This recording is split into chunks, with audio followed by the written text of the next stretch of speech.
Hello people, I just swapped to another used set of gloves that I had because my other ones were all oily. Pulled my dad's car out of the garage, as you can see. Reason being, I decided to work on the DR. So this rear fender's got to come off. I'm going to sand it down and redo it really nice because it's cracked and stuff. And I'm going to try to zip tie that.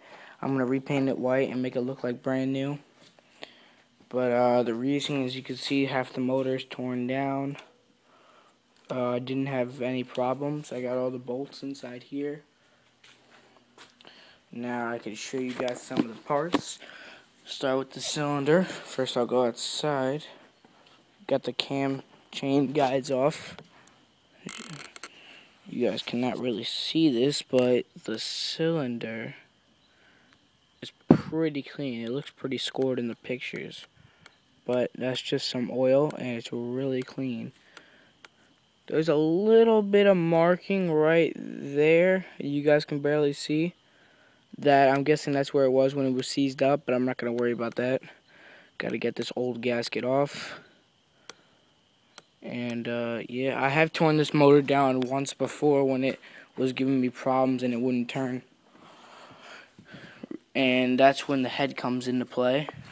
When it was hard to turn, and then it just stopped as if it was seized up, and the piston was banging on something. This is what it was banging on, the head. Oh, there's a washer.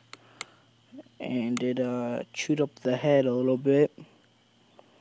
That's probably gonna lower down the compressor. I sanded down most of it to make it smoother. That'll probably shave some of the compression off. I'll probably get this smoothed out, maybe polished up. But I mean, the exhaust port, the valves are not bad. When it was running, it was a little smoky. But if that's just valve seals, then I'm not gonna worry about it as much. The exhaust port looks okay, and then up top, valve springs look okay. This is where the cam was riding on. You could see where it started to get worn out. But it's an old bike, so I'm not gonna worry about everything like that. But before it seized up, it was running good, just smoking. So I'm not worried about that. Now we'll move on to the cam. The cam lobes, they're oily. And to be honest with you, they're not in bad shape. Once you wipe off the oil, you can see they're not in bad shape. Maybe minor bits of scarring, nothing major. I'm still trying to figure out how to set the timing on this motor. So I gotta buy an owner's manual to do that. And then the last one is the rocker cover. This goes on top of the cam. The rockers, what worried me the first time I took it apart was the rockers. They're a little grinded down, but as I said, when it was running, no valve tap, just a little bit of a top end smoking due to bad rings or bad valve seals, I'm going to guess bad valve seals because it's set for a while with oil in it, oil in the valve seals, but I did have a little bit of two-stroke in it, so that's that. The only pistons that I found cheap were in the UK, so I gotta buy it from the UK. The exhaust I need to get fixed. Let me grab the flashlight so I can show you guys the connecting rod and the play it has. Looks like it does have potential though to be rebuilt. I'm not gonna replace the timing chain because it's still in okay shape.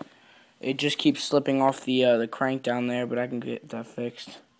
This is just a piece of wire I put on. It was tied up.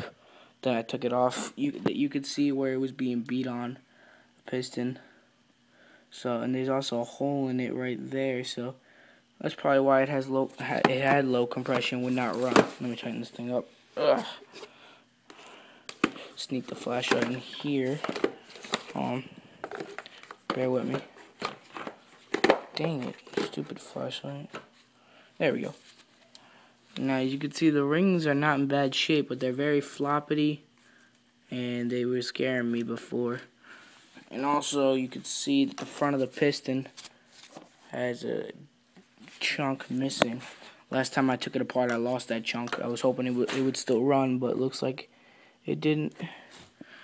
But I did pretty much take out most of that chunk.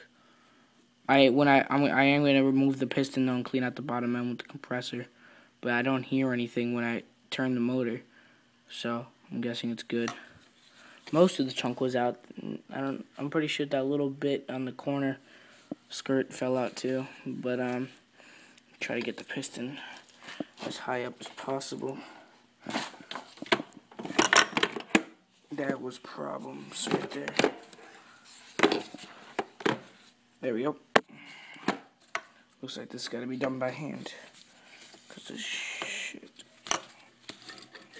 Okay, now as you can see, the piston itself has a lot of side-to-side slop, but that's okay just for the piston. The connecting rod is what matters. Oh my god, this stupid flashlight. Sorry about this flashlight, guys. I just tightened it up some more. You could see, well, that's probably the most I've ever seen it also. Connecting rod in there. And it didn't seem to have much play at all. Very, very little to side that I'm not going to worry about. Up and down, though, there was pretty much nothing.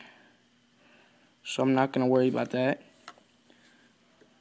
So I think I can put the new piston and rings on and it won't give me any problems. Give you guys another update once I get the piston off, which I'm not going to do tonight. I'm just going to throw a rag in there for now. So talk to you guys later. Bye.